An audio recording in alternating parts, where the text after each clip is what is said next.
So I spend a lot of time doing two things essentially. One is I help figure out for companies what to do on digital. Because what I found was a lot of companies have a website, they have Facebook, Instagram because they think they should be there, or there's competition's there. Might And there's not much thought as to why the brand or the company is on the website or social. There's not much thinking as to what they're supposed to do on these platforms, what the platform is supposed to do, and what potential return they can get from these platforms. And until you sort of understand why you're there, it's really hard to actually get some value out of it and essentially go to your boss and be like, I did this for the company, give me a raise or whatever you're trying to do.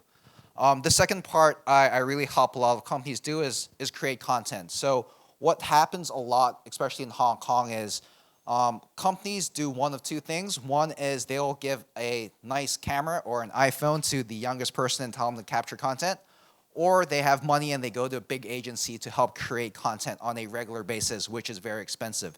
And there isn't much in between, and I'm trying to fill that gap in between to figure out, well, that there must be something in between that's actually affordable and actually works as well. So you're sort of getting a cheap version of what the advertisers, big advertising agencies do. So a bit about my background. So before I started doing this, I spent about 4.5 years at the NBA, the Basketball Association. So I manage all their social media and marketing for Asia. So we created massive amounts of content on a daily basis. And I helped grow social from about 100,000 people in Asia to about 13 million people in the couple of years that I was there. And a lot of it was based on what to do, what were we supposed to do, how are we going to stand out, how are we going to beat soccer in Asia, and trying to find ways to do that. A lot of it stemming from content. And there's a lot of things that we can learn from that experience, as well as my previous experiences working with Starbucks, FedEx, Kellogg's, like many different brands, and how we create content for them that delivers the value that they're really looking for. So for this session, we actually spend a lot of time trying to be quite specific as what we're trying to do, and I'll explain later why this is.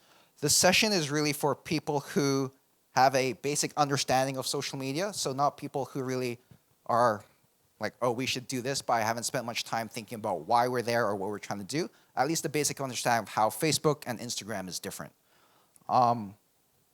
People who have spent time trying to understand who their audience is and what their audience actually wants, how to give them value. You might not have a full understanding of how to do that specifically on a day-to-day basis, but at least have thought about this topic. Next is have a basic strategy of why you're creating content and what the content is supposed to do. If you don't already have that, it's kind of hard to speak on that if you're not already trying to create content. Understand basic KPIs and metrics, so at least understand the numbers that you're roughly looking for, and then we're going to speak a little bit about how we can look at the numbers and improve on what you're doing, and why you look at numbers a certain way and other numbers a different way. And most importantly, actually already creating content. So I touched on this a little bit earlier. This is really for people who are creating content on a regular basis, or at least thinking about creating content on a regular basis.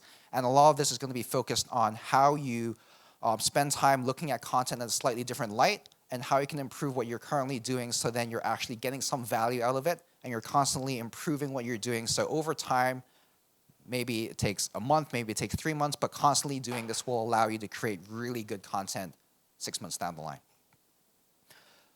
The session will really only cover a couple of things. Obviously, this isn't a 3-day workshop. We can't go through all the different details, but we're going to cover 5 major topics to look at when you're looking at content and looking at how you might want to improve your content. So this is storytelling, simplification, optimization, distribution, and essentially data mining for clues. So we'll go into detail for each one just a little bit. If you have specific questions about these, ask me later, or if you have questions about something else entirely, ask me later as well. And talk to other people. I think that a lot of people might be in a similar boat, similar situation as you, and you never know. If you talk to people, you're going to come up with new interesting ideas and ways to do things.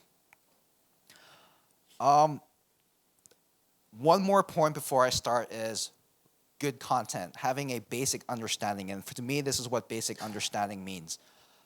understanding what value is and how you're able to deliver value to your audience.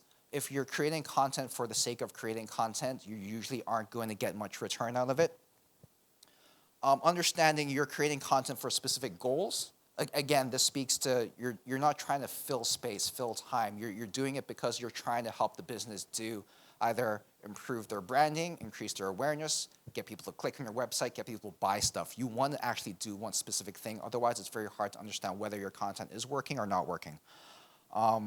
Using your resources as well as you possibly can, whether this is with money or with people or with essentially time, figuring out how you can maximize these so then essentially you're always improving.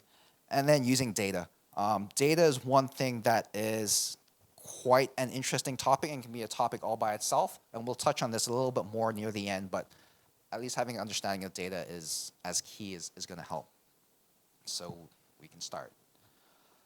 So the first part, storytelling. So storytelling is really essentially what it sounds like. Having a beginning, middle, end, having something that you can that people can attach on emotionally and connect with what you're currently doing, and not blindly doing things. So an example would bring up is, let's say, I'm going to use a MacBook because it's recognizable. This is the type of content that some companies do. This is the product I'm selling. I'm going to capture a picture of this content. End of story. But what they're not really asking themselves is, why are you creating this piece of content? What is this content supposed to achieve? Is there an actual narrative? Is there a story? Is there a reason why people should care about, should like this post, comment on this post, share this post, be interested, spend 5 minutes looking at it or 5 seconds looking at it even?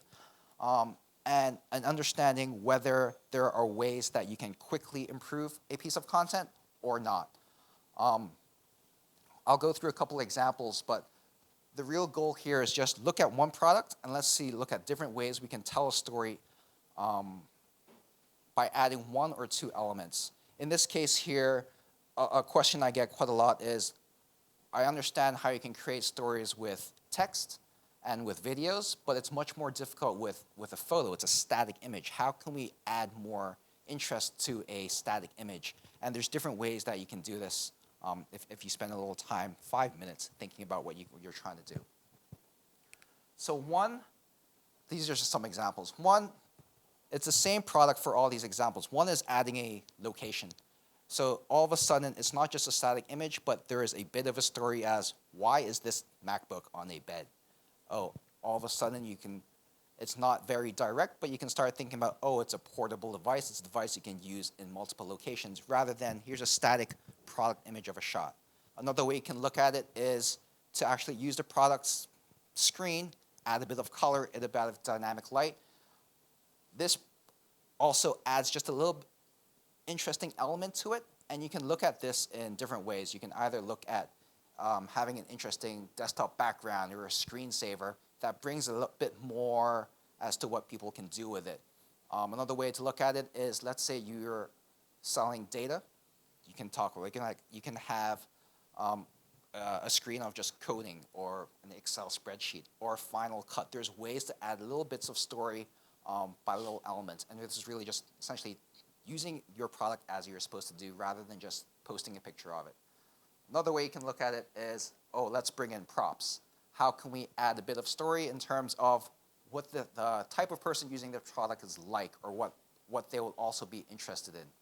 Another type of prop I really like using is people. So people, again, this brings in just a little bit more story by adding one element, and you see in this case it's people talking about a specific thing. This is how the product's actually being used, and this is how the product can actually help what you're currently doing. So this is all stuff that it's adding one signal element, but compared to that initial product shot screen, you're adding just a bit more story to it within 5 minutes, and it's something you can do.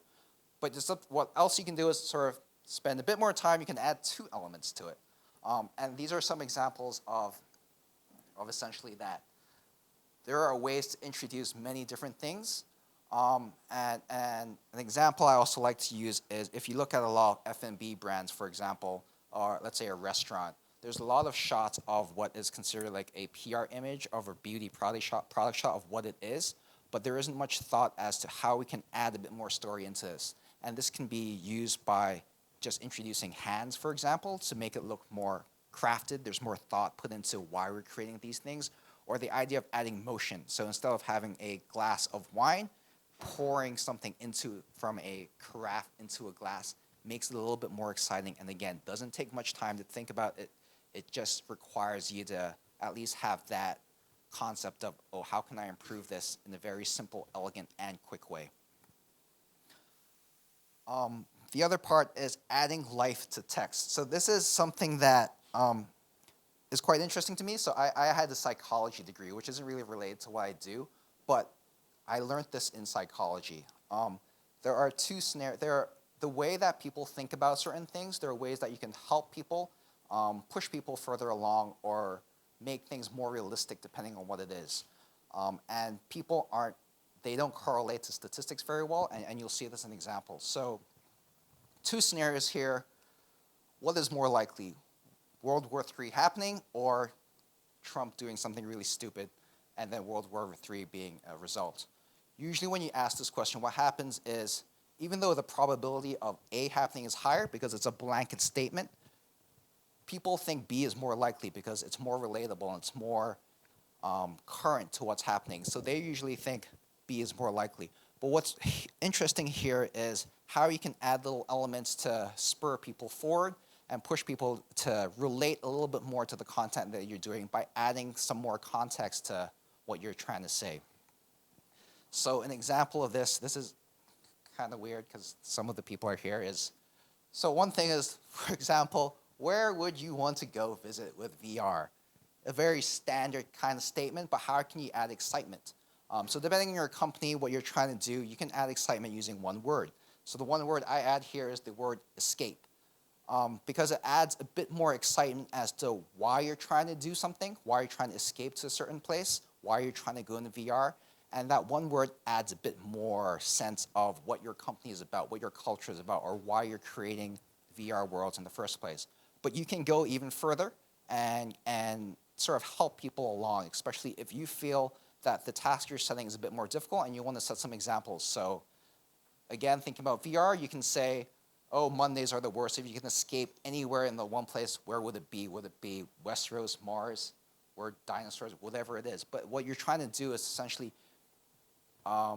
make life a little bit easier so people understand what they're coming from. And again, you're adding just a bit of context into text to make it more relatable, more engaging, and essentially improving what you're currently doing.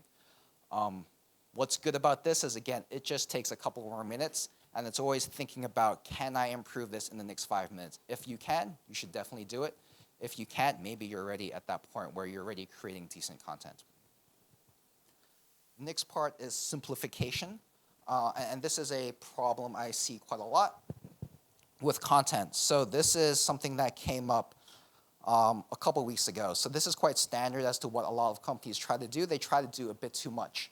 So if you see Jetstar, what they're doing now, or at this post, it's, oh, we've got this great competition, click here. Also, get tagging. Also, these are the places that, these are the names of people that are likely going to go overseas because it's a popular format to use right now. But they're trying to do too many messages at the same time. So as an audience, you're a bit confused as to, well, what am I supposed to do? I'm interested in the low fares, but there's no information about where the low fares actually go to. Am I supposed to tag people? Am I supposed to care about the graphic? None of it really relates and doesn't really make sense. And a lot of brands do this because they're trying to achieve too much. They have 3 or 4 different goals, and they want to hit those goals with every single post that they do, but that's not how it works, and that's not how the audience looks at your content and engages with the content. So you have to really spend time trying to figure out, is it clear what you're trying to do? Does the audience actually care the message you're actually trying to say? Can they even figure out what they're trying to do? This is actually quite a big one because a lot of brands a lot of brands add a bit too much confusion as to what they're trying to do because they have too many goals, or their boss is saying, we must include this every single time, and they can't explain to them why they're trying to only achieve one thing every time they're doing a post. There's not much focus as to what they're trying to do, and this is usually where they stumble. So if you go on Facebook a lot, this is something that pops up quite a lot as as a way to engage people. It's if if your friend's name appears here, it means that they are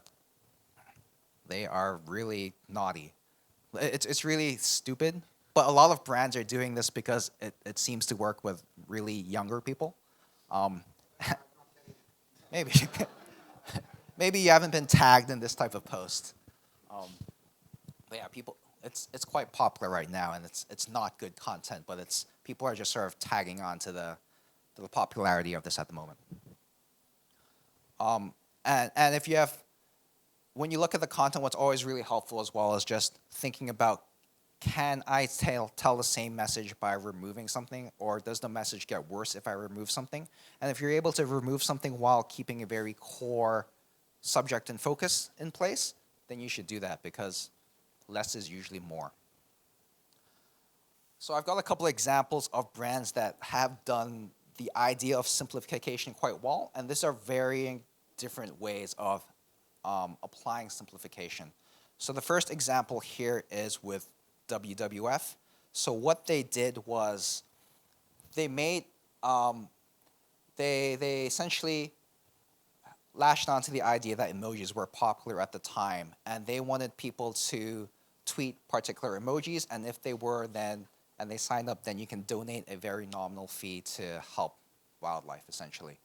What they did was made it incredibly easy, and they essentially what they did was this. It's really quite easy to understand, and it helps that the target audience that they're reaching with really is the type of person that would already do this, and they had really good results when doing this. What I wanted to show this is it's a very, very simple idea, and they didn't try to do too much. So they weren't saying, oh, tag X, Y, and Z, and then you have a chance to do X, Y, and Z.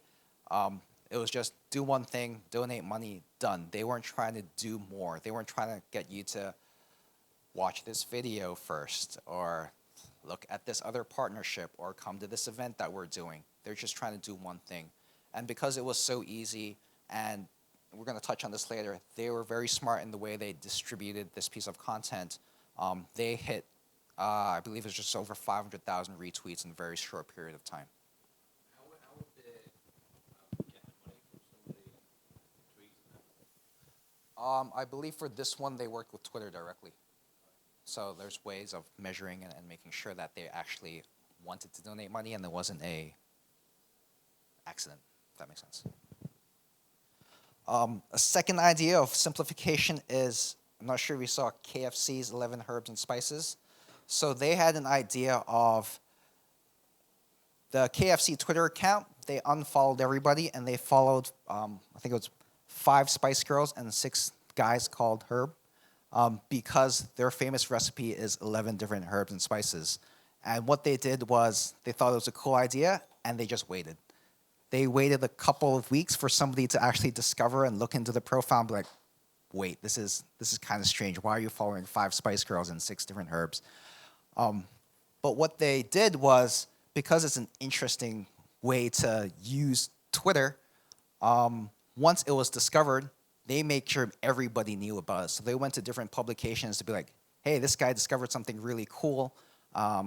They went on Reddit, they went on different publications, and they spread the idea that, oh, we did this really cool thing. And they managed to get, I think it was 300,000 people actually retweeted and liked what they were currently doing based off one really silly thing.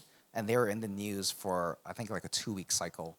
And they did stuff afterwards, but it was just a really, really simple thing, and they weren't trying to do, again, they're not trying to do more than they really had to. And then the third example bring in is the idea that I get a lot is we sell quite a boring product. Why am I creating content regularly? So Post-its, everybody knows what a Post-it is. Why do they need social? Everybody knows how to use Post-its or what it's used for. So their idea is really how can we use content to showcase how Post-it can add a little color to their life, relate to people that use Post-its in a creative way because they're trying to attract more of a creative audience, and just focused on that. So you'll see on their posts, they don't even bother trying to sell you about stuff. They don't try to tell you, oh, our paper is 10% stickier or lasts longer, or You should check out our website to see all the different colors that we have. They use content to just basically show, and then they believe that people are going to find them if they're interested in buying Post-its. And this is a tool for people to be reminded of what Post-it is and find them if they need them.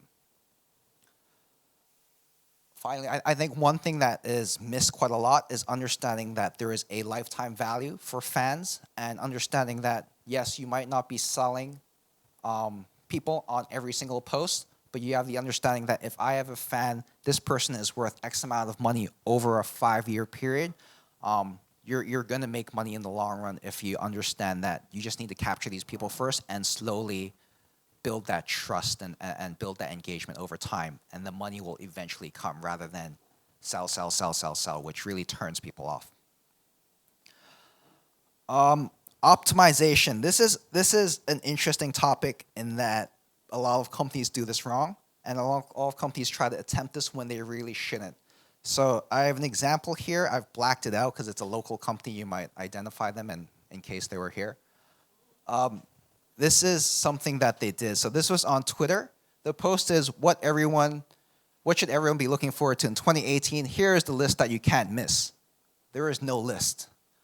So what they did was they posted this on Facebook. They used a tool that automatically also posted on Twitter, and that's optimization because you're saving time. You're not going on each individual platform. But what they didn't realize was, oh, it didn't work. It didn't automatically post on Twitter. And this happens a lot with videos, with graphics, with links. You have to be very careful and not try to save 5 seconds, but actually create content that actually fits on your platform. So you have to understand, are you optimizing your content for the specific channels? Are you optimizing for the right reasons? Does the content actually fit your channel? One of the biggest ones I see is for videos. You'll see different social media channels have different requirements for videos, or they have a specification of how long the duration of video can be, or the orientation of the video might be slightly different, but they don't optimize. They just want to create one piece of content, post it everywhere, and not think about it, which never really works. And there isn't much thought as to how I can make it exclusive or work specifically for their channel. So some of the examples that a lot of people do is an example I like to show is when you look at content and you look at, let's say, Instagram stories, that is quite different from the piece of content that you might create for Facebook Live. But each ones have a different value as why you create this piece of content, but some people just plug it in, it's content, it'll sort itself out, and you have to leave that. But what's valuable is when you start thinking about content specific for the channel, so creating stuff for Facebook Live specifically, if you do it well, it works really, really well. So one thing we did in the past was when Facebook Live just started is we took a camera, we went to a location, and we just put it there. It was a slightly recognizable location in Melbourne, and we just said, first person that comes to this location, answers a question, wins X, Y, and Z. We were very careful that we made sure it was kind of recognizable. So luckily, somebody actually came within 20 minutes, and more people came afterwards. But you're using the content the way it was sort of designed to be, rather than creating content for the sake of creating content and posting it everywhere. Because this piece of content wouldn't have worked on an Instagram, or wouldn't really have worked on a YouTube, wouldn't have worked on Twitter, but it would only really work on Facebook Live, not even the generic Facebook. So be very careful what you do, but if you do it well, it's going to work really well. And there are other opportunities to optimize, and I'll touch on this a little bit later. One thing that you should at least, at the very, very minimum, look at is at least understand there are different tools available, so you're creating content that actually fits for your various channels. So this is just cheat sheets for images. So for different channels, you have different image requirements or image specification that works specifically for that channel, whether that is for a profile picture, a background, a newsfeed piece of content. Each of these are different, and you want to make sure you're optimizing for each one. There are many, many tools out there that will say they will help post on all 3, 4, 5 different channels at the same time, but make sure they work properly and actually check what you're doing. There's more stuff for video, and there's no need to show you that, but make sure you at least have an understanding of why you're doing this. And if you have specific content people or agencies, make sure they're following these and they're not being lazy and creating one thing for everything. This is another piece of optimization that really bugs me. So this is an email I got yesterday for an event. Again, I blocked it out because it's quite recognizable. But my name is not YK, but they sent it to YK. What they did was they didn't check the emails that actually go out. They didn't check the whether the matching algorithms or whatever they use works. And also, the links that they had didn't even work. So they didn't even have a Pinterest page, but they sent out emails with Pinterest because I guess maybe once upon a time they did. Yeah, check what you're actually doing. There's optimization, but there's also laziness. And I think a lot of brands sort of go on the side of laziness and they're not optimizing for the right reasons. So, check, optimize for the right reason, and make sure your links work. This really bugs me. And I'm sure it bugs a lot of people as well.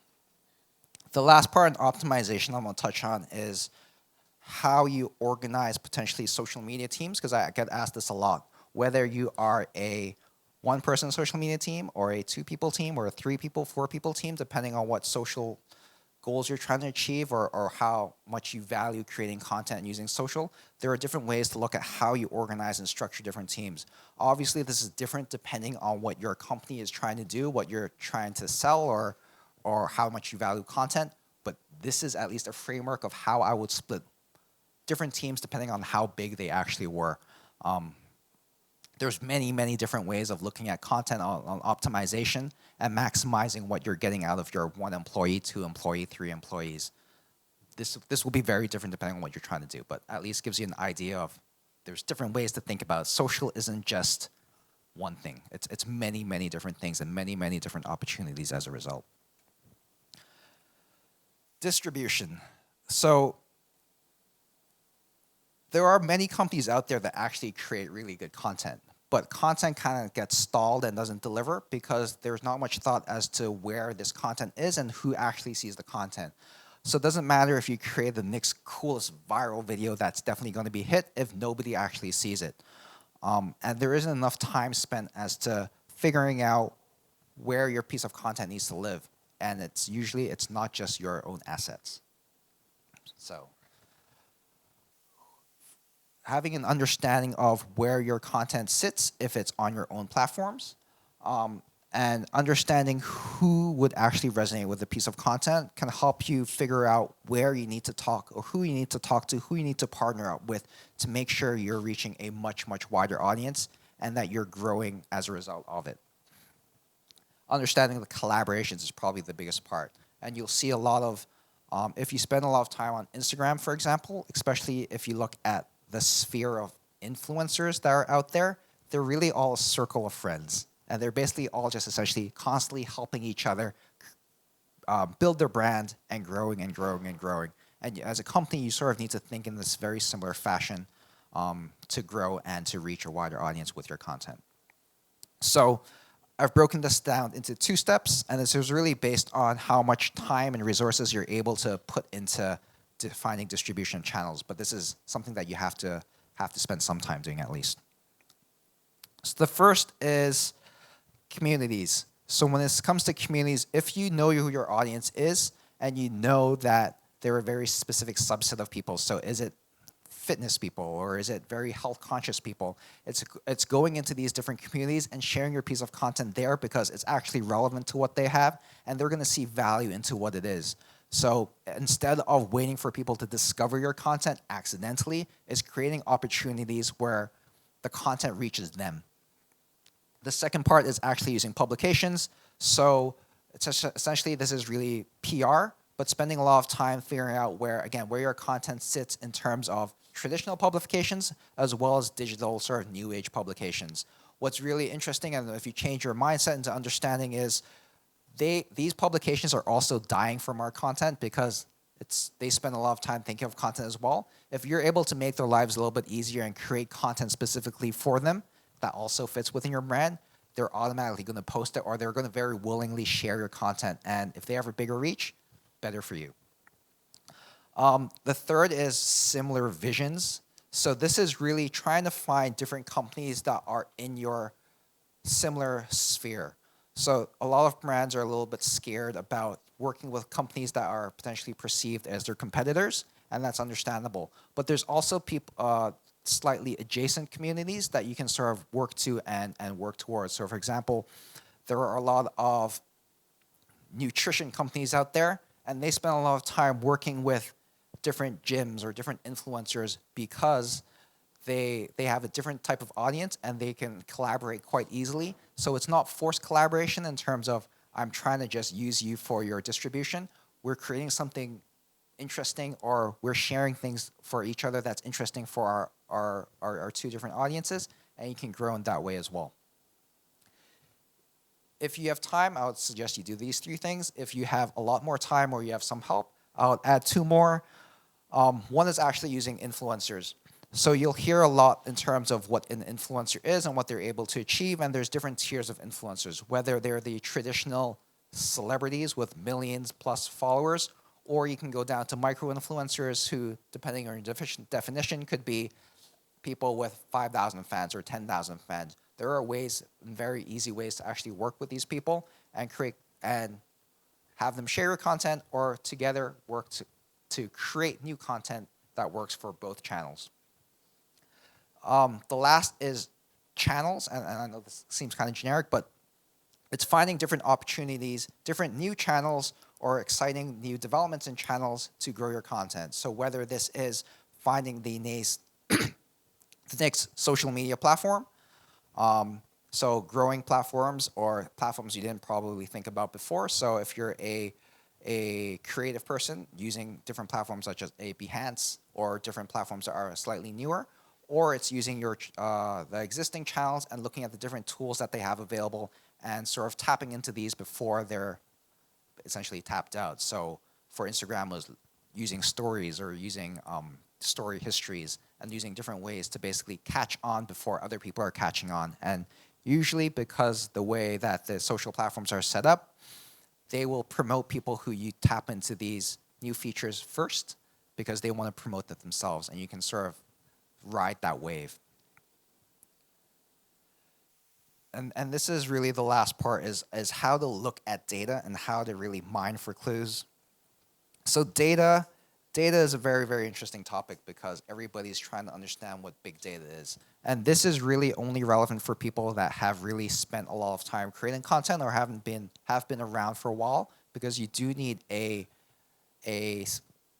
database of data to actually start understanding what you're doing. So if you're talking to 100 people, you're probably not going to be able to understand what the data is telling you and sort of adapt and improvise depending on what's being done. So I apologize if it doesn't make sense. There are a couple of questions you want to ask yourself when you look at data. So when you create content, especially on all these different social platforms or on CRM, whatever it may be, there is a lot of information there. There are one thing I recommend is not actually looking at your competitors and what they're trying to do, because they might be at a completely different space. They might be in a different stage of where they currently are, and they have different goals. What's better, in my opinion, is looking at what you're currently doing and looking for ways to improve what you're doing and having very tangible and measurable results. Understanding what your targets are, what you're trying to do, and actually attaching hypotheses to why you're doing certain things and what might happen as a result of these hypotheses, because this will really set you up as to, okay, I've done X, Y, Z, what do I need to do next? And having these hypotheses before you start really helps get your strategy in place. So the common issues you usually deal with: high reach, low engagement. What you need to do is find out where your followers are and whether there's a reason why that's currently happening, whether you need to change your direction or potentially delete some. The reason for this is sometimes you have a high reach because you created really cool content in the beginning, but then you sort of change direction of what you're trying to do. A lot of people are still interested in what you're doing, but all of a sudden you've become more salesy, or you've become less lifestyle, more X. And you have to understand that maybe that audience is no longer interested in what you're doing and maybe even delete some of these people if they're not the right target audience, because it will affect who will eventually reach and how you can engage better. Low reach, high engagement problem that sometimes people see as well. Find out how you can actually extend your reach. So if you have high engagement, usually that takes care of itself, and it's because you're doing something well. But if you have low reach, it's because you probably have an audience that you haven't spent enough time figuring out how to actually grow your audience. So it's spending a bit more time to find neighboring audiences or use different collaborators to help grow your audience, and then let's look after that once you've actually developed a higher community. Low reach, low engagement. I see this quite a lot because people buy bots or find different various tactics or cheap methods to gain followers, and this really doesn't help your page. What I would really suggest doing is either figuring out how you can deliver a lot more value to the audience, or going in and deleting a lot of these bots and starting fresh. There was at once an appeal to have a high number of followers on your page, but if you're not able to actually engage these people and they're not interested, then you're a little screwed. You're not going to have success moving forward. High reach, high engagement, low sales. Again, I actually see this quite often. So you're doing really, really well on social. You have a very switched on team. People are really resonating with what you're doing, but what happens is there's a huge disconnect between what you're currently doing and what you're actually trying to sell. This happens a lot for people for like e-commerce stores. They started off building an audience, and all of a sudden they're like, oh, I have an audience, I'm going to start selling stuff. And usually it doesn't convert because the messaging you had in the beginning doesn't match up with the messaging that you have afterwards, and usually there's a disconnect there that you have to fix in the content that you're creating. Low reach, low engagement, high sales. This is a bit more interesting, and you don't see this quite as often, but the problem here isn't so much in what you're doing in the content, but it's fixing the messaging that you're currently having and fixing the brand positioning and the content that you have. Potentially what you have is a very good product that's priced very low, and there's potential to make more money, but you're not using content or social to help grow what you're currently doing. And you have to fix what's the type of content you're doing, so make sure you're able to share with people that you're creating something of real value that you want to share with people. So, surprisingly short. Key takeaway, there's really 5 things that I've really touched on. There's quite a few things that I didn't touch on in terms of how to become a bit more creative, how to create more ideas, and this is really because I can't cover everything very quickly, and you need to spend a bit more time understanding what you're currently doing and what the problems you currently have are, so we can sort of address these very, very specifically. The other problem I see a lot, and I didn't address, is making sure that you have the right creative people in place that can actually help what you're doing. So I've seen a lot of instances where people are willing to spend a lot of money creating content, so they'll hire photographers or videographers to come in and create content, but they don't spend enough time giving them enough creative direction as to what they're trying to achieve, what mood, what experience, what ambience they're trying to give off, and they sort of fail on that point. So they're spending money, they're just not getting much value because nobody spent the time to figure out why you're creating content, or how you're trying to change your messaging, or how you're trying to engage your audience more. So there's many different things left that I haven't talked about, and if you want to talk about more, just come to me and we can speak more. Just want to leave you with a few more things is sort of where you can learn more, because obviously this is something that we can talk about for days on end, and these are some of the books that I've found really, really helpful in the past to help me sort of understand what's going on, and I think a lot of people are going to see a lot of value in reading these. So for storytelling, this is probably the biggest topic. There's a lot of free materials online. There's a very good series on Khan Academy that they partner with Pixar to understand how you how you understand stories in a short period of time. A lot of the stuff is on video storytelling, but the understanding of what a narrative is, how to tell something from point A to point B, how to get people interested, emotionally connected, you can learn a lot there. And there's a couple of books here that I definitely recommend. The first one, Made to Stick, is probably the book I've actually given away to a lot of different people because it really helps you understand why it is that some stories resonate with people and why some stories don't. And it's adding these little elements that basically makes your content reach another level and resonate with people. Simplification. There's a couple of books here. This is harder to really have specific topics just on this.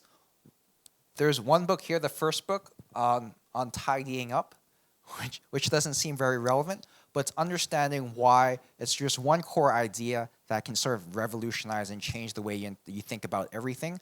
And it's the simplification of this one thing that really resonated and brought a lot of changed the way you really think about messaging. And then a couple more books on optimization. What's interesting here is just the study of economics. I never realized economics was such an interesting topic because I always thought it was just numbers, but you can actually learn a lot about why people do certain things or understand how you can optimize what you're currently doing. The 4-hour work week gets a lot of bad rap because of the title, but there's actually a lot of very interesting ideas about how you can optimize your life and optimize different things, and it puts you in a different perspective of how you can optimize different teams and how you optimize creating content. And then, yeah, there's a bunch of different things. The last 3 here are the recommendations. These are more traditional marketing or advertising books, and they're more about just overall how to create messages that stick with people, how to create things that people care about and want to read about, rather than you're just trying to sell what you're trying to do. And these are things that will help you better understand what your audience, who your audience is, what your audience wants. And I think there's a lot of value in reading these different books. If there was just one I would actually recommend from all of these, this would be the Houdini solution.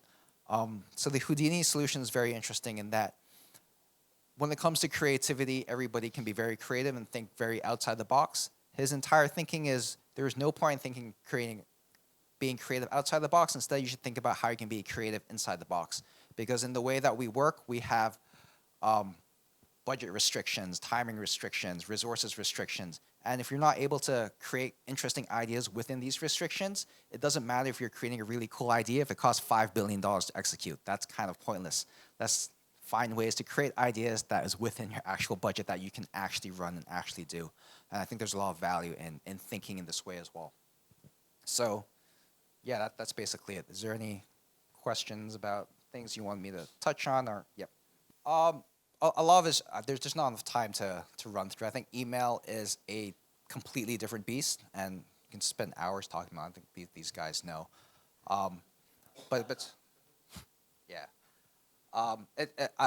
So I actually recommend, depending on what your company you are and what sort of resources you have, a lot of times I actually recommend them to spend less time trying to create content for social because it can be quite time and money resource intensive, but instead focus a little bit more on email because depending on the company, it might be a better way to get sales, especially if it's a company that's dying almost and they need to make money quickly. Social is really a much longer play, and if you don't have 3-year runway, you're sometimes spend money somewhere else, on email especially.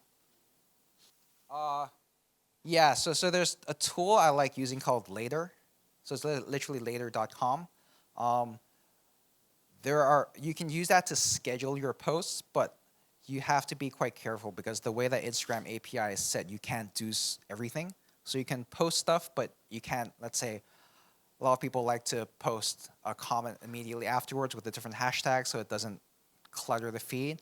It also doesn't allow you to post the location that you're posting something in. You can't tag a location, and you can't tag certain things within either different products within your content or different things. But you can use it to schedule if that's what you want to do. So the scale is definitely different for a KFC to a startup that's been around for 6 months, definitely. I think the idea here is really to share that you want to have a very simple idea and something that is interesting and worth sharing. What is important to note is doing something that's quite different usually works, and that's something that you can then try. So the example, I spent some time working with like a startup a couple of months ago. We were talking about, look, it was really cool the first time Tom's came up with buy one, give one, or when Google Gmail was invite only, or when Uber had, if you get $10 credit and the other guy gets $10 credit. It's really cool when it happens the first time, but when everybody starts copying and tries to do the same thing, you kind of get lost in the crowd. So it's really about spending time to figure out how you can do something different that's worth talking about, and keeping it that way. You're definitely not going to reach the same scale or the same amount of people with these tactics because you're not a huge company, but you will probably reach a higher number than you probably originally would have if you're stuck with just your community of 50, for example.